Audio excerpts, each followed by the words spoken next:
नमस्कार, मैं चुनचुन कुमार। स्वागत है झारखंडी हिंदी न्यूज पर। चलिए जानते हैं आज की छोटी बड़ी सभी महत्वपूर्ण खबरों को। आज की पहली और बड़ी खबर की बात करें तो झारखंड में जाति प्रमाण पत्र के लिए सरकार ने की ये नई व्यवस्था। झारखंड की राजधानी रांची से बड़ी खबर आ रही है। ताजा रिपोर्ट के मुताबिक झारखंड में जाति प्रमाण पत्र बनाने के लिए सरकार ने नई व्यवस्था शुरू की है। इस व्यवस्था के तहत अब स्कूल में भी छात्र छात्राओं का जाति प्रमाण पत्र बनाया जाएगा। खबर के अनुसार राज्य के सभी स्कूलों में विशेष अभियान चलाकर कक्षा 1 से 12वीं तक के सभी विद्यार्थियों का जाति प्रमाण पत्र बनाया जाएगा। इसको लेकर विभाग के स्तर पर तैयारी शुरू हो गई है। बहुत जल्द जाति प्रमाण पत्र बनाने की प्रक्रिया शुरू की जाएगी। आपको बता दें कि स्कूल में जो जाति प्रमाण पत्र बनाया जाएगा उनकी वैधता ताउम्र रहेगी, यानी कि एक बार जाति प्रमाण पत्र बनने के बाद उसे बार बार बनाने की जरूरत नहीं पड़ेगी। 3 महीने के अंदर सभी छात्र छात्राओं का ये प्रमाण पत्र बना दिया जाएगा।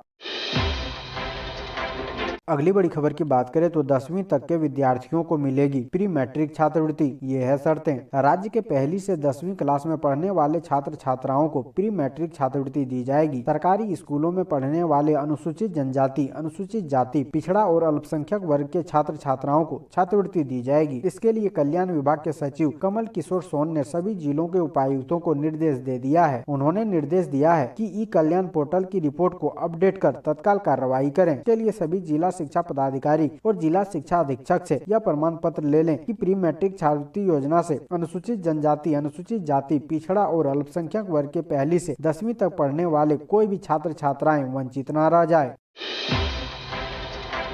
अगली बड़ी खबर की बात करें तो 29 दिसंबर को रांची आएंगे पारा शिक्षक, तय होगी आंदोलन की रूपरेखा। एकीकृत पारा शिक्षक संघर्ष मोर्चा की बैठक रविवार को स्थानीय जवाहरलाल नेहरू स्टेडियम में हुई, जिसमें सरकार के निर्णय की समीक्षा की गई और यह तय किया गया है कि 29 दिसंबर को वे रांची जाएंगे। यदि सरकार उनकी मांगे पूरी कर देती है तो वे आभार प्रकट करेंगे और यदि नहीं मानेगी तो आंदोलन का रूपरेखा के साथ वापस आएंगे। अगली बड़ी खबर की बात करें तो भारत में बढ़ सकते हैं ओमिक्रॉन के मामले, इस वजह से अभी कम है संख्या। देश में कोरोना के नए वेरिएंट ओमिक्रॉन के मरीजों की संख्या 150 के करीब पहुंच गई है। रविवार को गुजरात में 2 लोगों में ओमिक्रॉन वेरिएंट की पुष्टि हुई है, जिसके बाद पूरे देश में कोरोना के ओमिक्रॉन वेरिएंट से संक्रमित मरीजों की संख्या 145 हो गई है। गुजरात के स्वास्थ्य विभाग का कहना है कि यह शख्स हाल ही में ब्रिटेन से गुजरात आया था। 45 वर्षीय इस शख्स के साथ एक किशोर में भी ओमिक्रॉन की पुष्टि हुई है। हालांकि स्वास्थ्य विशेषज्ञों की माने तो अगर देश में रैंडम जीनोम सीक्वेंसिंग बढ़ा दी जाए तो ओमिक्रॉन के और भी मरीज सामने आ सकते हैं। अगली बड़ी खबर की बात करें तो झारखंड के 7 जिलों में बिजली कटौती के मुद्दे पर जयंत सिन्हा ने मुख्यमंत्री हेमंत सोरेन पर साधा निशाना। पूर्व केंद्रीय मंत्री जयंत सिन्हा ने झारखंड के मुख्यमंत्री हेमंत सोरेन पर निशाना साधते हुए शनिवार को आरोप लगाया कि राज्य के डीवीसी के कमांड क्षेत्र अंतर्गत 7 जिलों में बिजली कटौती की समस्या के समाधान के लिए कोई कोशिश नहीं की गई है। भारतीय जनता पार्टी के सांसद सिन्हा ने आरोप लगाया कि सोरेन दामोदर घाटी निगम का बकाया भुगतान कर बिजली संकट के मुद्दे का समाधान करने के लिए बिल्कुल भी इच्छुक नहीं है, जबकि राज्य सरकार के खजाने में धन की कोई कमी नहीं है। सिन्हा ने मुख्यमंत्री पर निशाना साधते हुए कहा कि सोरेन को सिर्फ अपनी छवि बनाने में दिलचस्पी है। अगली बड़ी खबर की बात करें तो राज्यपाल ने कहा जनजातीय भाषाओं में शिक्षकों की कमी जल्द दूर होगी। झारखंड के राज्यपाल रमेश बैस ने कहा कि जनजातीय एवं क्षेत्रीय भाषा विभाग आज पूरे राज्य का प्रतिनिधित्व कर रहा है। यह इस राज्य के लिए गौरव की बात है। इस विभाग का विस्तारीकरण आने वाले समय में और होगा। साथ ही शिक्षकों की कमी भी जल्द से जल्द दूर की जाएगी। उन्होंने कहा कि इस विभाग को शोध के लिए भी बेहतर तरीके से विकसित किया जाएगा। कहा कि विद्या एक ऐसी चीज है जिसे जितना भी बांटा जाए वो उतना ही बढ़ता है। हमारे देश की प्राचीन शिक्षा व्यवस्था काफी सुदृढ़ थी। जापान, चीन जैसे देशों में गई शिक्षा भारत की ही है। उन्होंने कहा कि संस्कृति का संरक्षण अति आवश्यक है, जिससे कि आने वाली पीढ़ी जान व समझ सके।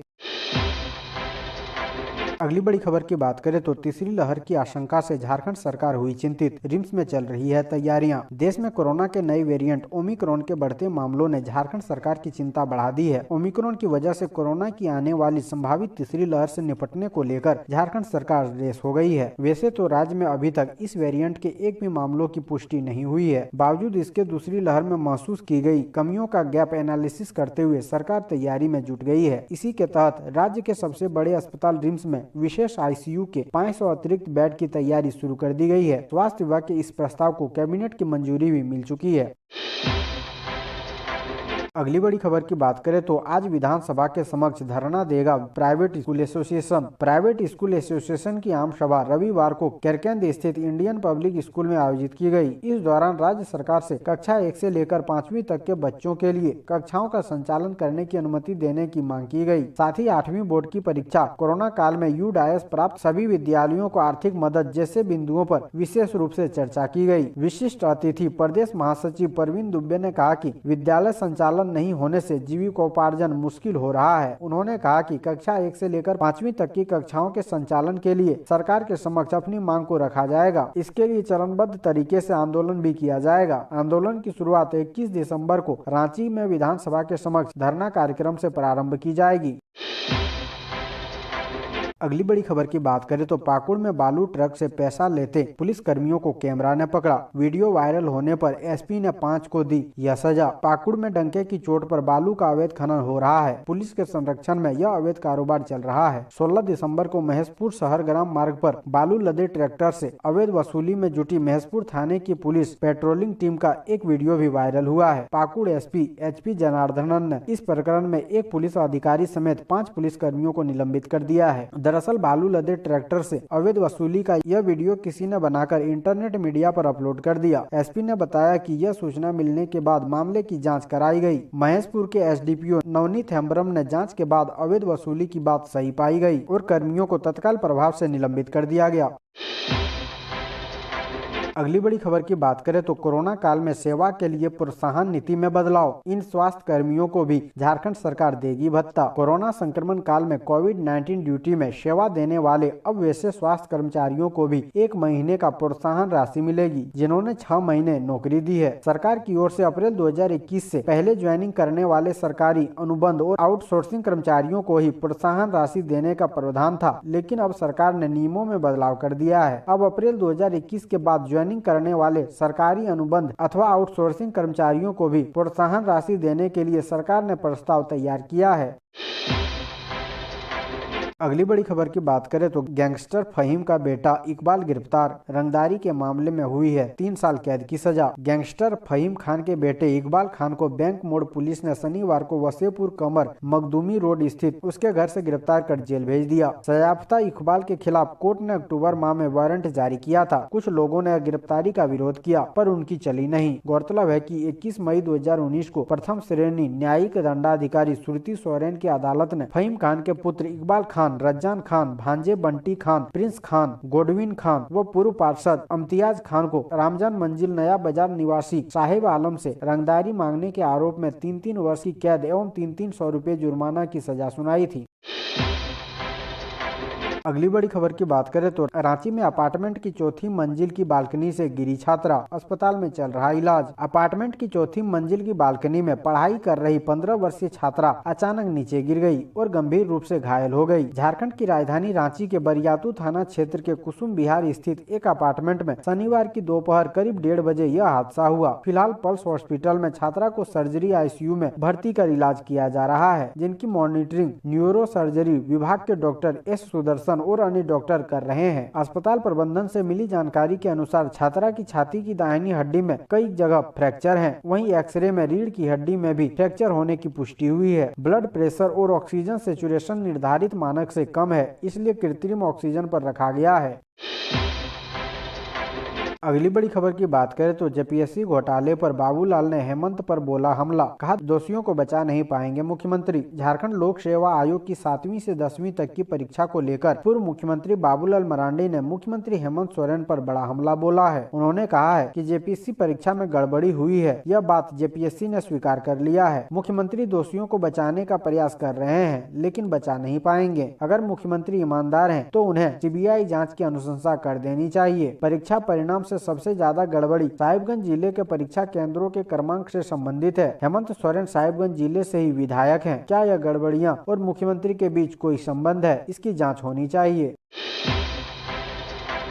अगली बड़ी खबर की बात करें तो ओवैसी वर्क और हसन से आगे निकल गए हफीज, ये बाली उम्र में चाहते निकाह, बताई हैरान करने वाली वजह। प्रधानमंत्री नरेंद्र मोदी की अध्यक्षता में केंद्रीय कैबिनेट ने बाल विवाह निषेध संशोधन विधेयक को मंजूरी दे दी। माना जा रहा है कि अब इसे संसद के इसी सत्र में पेश किया जाएगा। अभी कानून में तय बेटियों की शादी की न्यूनतम आयु 18 वर्ष है, जबकि लड़कों की शादी की न्यूनतम आयु 21 वर्ष है। बेटियों की शादी की न्यूनतम उम्र बढ़ाकर 21 कर दिए जाने के बाद लड़कों और बेटियों की शादी की न्यूनतम आयु बराबर हो जाएगी। केंद्र सरकार के इस कदम के बाद विरोध में अजीबोगरीब बयान देने वालों के बीच होड़ लग गई है। इस मामले में झारखंड के अल्पसंख्यक कल्याण मंत्री और मधुपुर के विधायक हफीजुल हसन अंसारी सबसे आगे निकल गए हैं। उन्होंने बाली उम्र में ही शादी की वकालत की है, साथ ही इसके लिए जो कारण बताया वो आपत्तिजनक भी है। उन्होंने कहा कि केंद्र सरकार को लड़कियों की शादी की उम्र बढ़ाने की बजाय उनकी शादी की उम्र कम करनी चाहिए। मंत्री के अनुसार लड़कियों का शारीरिक विकास लड़कों की अपेक्षा अधिक तेजी से होता है। इसे देखते हुए शादी की उम्र घटाकर 16 साल कर देना चाहिए। हालांकि उन्होंने यह भी कहा कि शादी की आयु कम ना हो तो कम से कम इसे 18 साल ही रहने दिया जाए।